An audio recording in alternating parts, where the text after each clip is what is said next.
Hamma maqtab chiqadigan aksessuar mahsulotlari rostdan effekt beradimi yoki bu hammasi marketingmi? Hozir sizlarga chestni o'tib qoldiraman.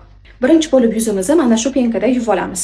Toza yuzimizga ushbu maskani surkimiz. Bu maska yog'li hamda aknaga moyil yuzlar uchun ideal mahsulot hisoblanadi. Poralarni tozalab, qora tochkalarni ham kamaytirib beradi.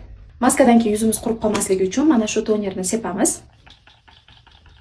Bu yuzni chuqur namlantirib beradi. Tonerdan keyin esa dog'larni oqartiruvchi, yuzni tonini bir xil qilib beradigan mana shu serumni ishlatamiz.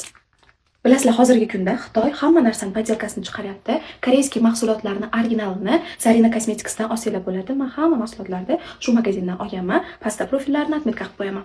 Endi bu xotlarimizni hammasini Dr. Altening 345 kremi bilan yopamiz. Mana do'poslesini ko'rib turibsizlar. Men bu mahsulotlarni bir haftadan beri ishlatyapman va mana shu bir haftada effekti juda ham sezildi. Aksessuar mahsulotlari faqat marketing uchun xolos deganlarning gaplari hammasi yolg'on. Sizlarga ham tavsiya qilaman.